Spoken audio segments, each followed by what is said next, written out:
La semana pasada estuvo el presidente López Obrador en el Consejo de Seguridad de la ONU. Allí habló, dio un discurso, ya hemos analizado este discurso en otras mesas, pero también hubo una reunión en la OEA donde se discutió la elección de Nicaragua, una elección a todas luces antidemocrática, y México decidió abstenerse. México se abstuvo. Es más, bueno, le paso el balón a Jorge Castañeda para que nos diga qué te pareció la participación del presidente en la ONU y el voto de México en la OEA.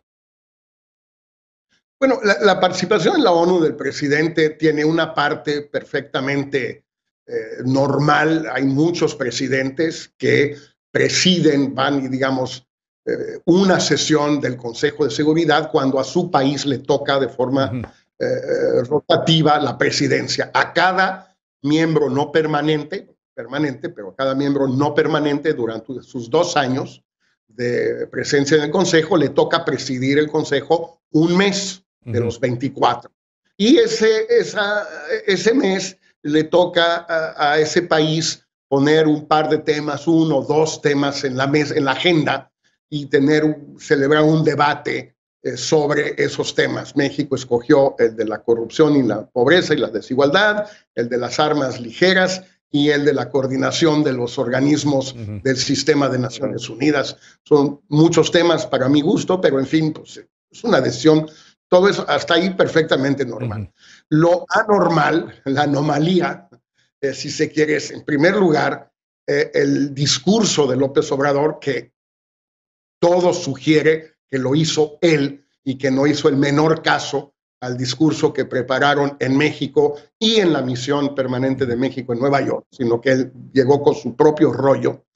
Pues no tiene nada que ver con el Consejo de Seguridad, lo dijo Héctor en un artículo, se lo dijo el representante permanente ruso a López Obrador, tal vez los otros también lo dijeron, simplemente la prensa mexicana no lo reportó, menos importante que el ruso, porque estos no son los temas del Consejo, primero. Y segundo, pues son una bola de refritos, que yo entiendo que la gente no tiene por qué saberlo, ni siquiera la comentocracia, pero el tema de regalar dinero, pedirle dinero a los ricos que donen una parte de su fortuna, etcétera. A ver, ese es el pledge o compromiso de Gates y de Buffett del 2010. Tiene 11 años. Y ya, por cierto, el amigo de López Obrador, que lo visita con frecuencia en su rancho en Palenque, el ingeniero Slim, ya dijo que él no. Entonces, pues ahora sí que por lo menos podría empezar por casa López Obrador. Me da la impresión que los demás magnates mexicanos que pertenezcan a ese grupo de 1000, ha de haber 50, todos van a decir que no. Pero bueno, se me ocurre. Todos son refritos. La propuesta no tiene un solo elemento innovador. Pero bueno. En cambio, uno hubiera podido pensar que temas del Consejo de Seguridad que sí se pueden tocar, se hubieran podido tocar. En este momento hay 2 crisis importantes, 3 si se quiere con Myanmar, pero en todo caso, la de Bielorrusia y la migración entre Bielorrusia y Polonia y la Unión Europea, y desde luego Nicaragua, las elecciones de Nicaragua, que se pueden tratar en la OEA, es donde debe tratarse eso, pero se puede también mencionar en el discurso por un miembro latinoamericano no permanente. Siempre hay 2 latinoamericanos. Ahora, México, uno de ellos, pues no era imposible que México lo mencionara. Obvio, no dijo una palabra López Obrador sobre eso. Y luego viene a la votación de la OEA al día siguiente y México se abstiene. En Bolivia, Belice, Honduras, 2 o 3 islitas del Caribe y obviamente Nicaragua, que vota en contra. Hasta Argentina votó a favor. Y Venezuela, ¿verdad? Bueno, es que Venezuela está representada por Guaidó. Ok, sí, tienes razón. Entonces, pero es una votación aberrante y la explicación que dio la embajadora es especialmente aberrante, pero es lógica también. ¿Por qué? Pues porque ni López Obrador, ni Ebrard, ni Reyes quieren dar ninguna explicación. Entonces se lo dejaron a la pobre embajadora en Washington, en la OEA, que en efecto pues, no entiende gran cosa, entonces dijo una barbaridad tras otra. Entre ellas, que hay 25 países en el hemisferio occidental que están en contra del principio de no intervención. Porque si México no opinó porque respeta el principio de no intervención y los otros sí opinan, quiere decir que los otros violaron el principio. Cosa que pues, una embajadora de México se ponga a juzgar así a otros 25 países, pues es raro, digamos. Pero bueno, en la 4T todo se vale, Leo, ya da lo mismo. Javier, adelante con estos dos acontecimientos en la ONU y en la OEA. Sí, bueno, lo de la OEA, el voto respecto a Nicaragua, sí, creo que es un caso sumamente claro. No había por qué abstenerse, se debió de haber votado con la mayoría claramente. En fin, una votación creo que realmente indefendible. Respecto a la ONU, mira, en efecto son refritos. Eso en sí no me preocupa tanto porque de repente hay ideas refritas cuyo momento llega y antes tal vez no era el momento adecuado. Entonces eso podría ser una defensa de ofrecer refritos, de que la coyuntura, el momento es el adecuado para esos refritos, no sé. Lo de la ventanilla, sí, no es la ventanilla, en efecto, la ventanilla correcta tal vez, aunque también creo que también ahí hay una cierta flexibilidad. Yo creo que en todo caso yo diría más que ventanilla incorrecta, ¿por qué no fue al G20 a hablar de estas cosas? Donde se hablaron en parte de estas cosas. Hubiera sido un foro más adecuado para tocar muchos de estos temas.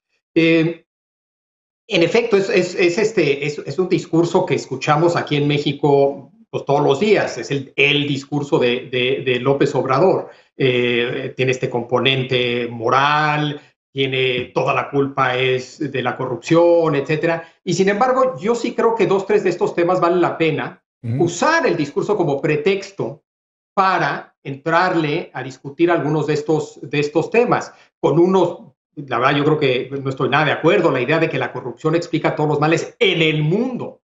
Entiendo que alguien diga que en México es la fuente de buena parte de nuestros problemas, pero argumentar que ese es el problema mundial, o sea que Suecia, Finlandia, la corrupción es un tema central y así en muchos otros países, creo que no. El tema de la paz y la justicia, de que no habrá paz hasta que no haya justicia, por ejemplo, a mí no me gusta pensar en la justicia como un medio para un fin. Se necesita justicia para lograr la paz. Ver a la justicia como un medio para un fin no es algo que a mí me guste. Yo creo que es un fin en sí mismo, más que un medio para un fin. Es más, es un fin que en una de esas vale la pena luchar por ese fin. Que haya guerra por ese fin, no paz en ocasiones. En fin, entonces yo creo que muchos de estos temas son, en términos abstractos, interesantes, pero en efecto no creo que haya sido un discurso, creo que tampoco fue tan grave, pero creo que fue en todo caso una oportunidad no del todo bien aprovechada, y si el mensaje quería que tuviera más punch, era un mensaje más para el G20 que para el Consejo de Seguridad.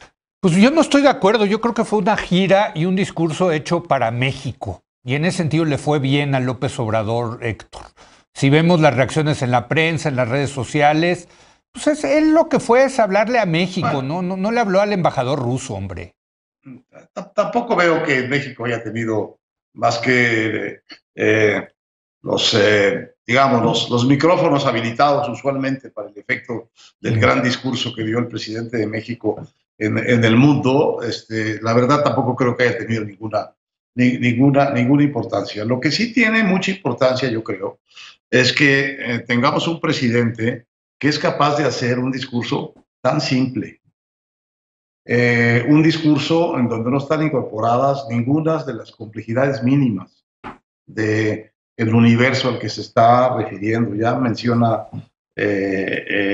Javier el tema de que un concepto tan vago, tan genérico, pues tan rentable, pero en el fondo tan flojo, tan soso como el de corrupción. Es un escándalo la corrupción en todas partes del mundo, pero al mismo tiempo es un fenómeno tan grandote que acaba diciéndole nada, o acaba diciendo a cada quien lo que quiere oír.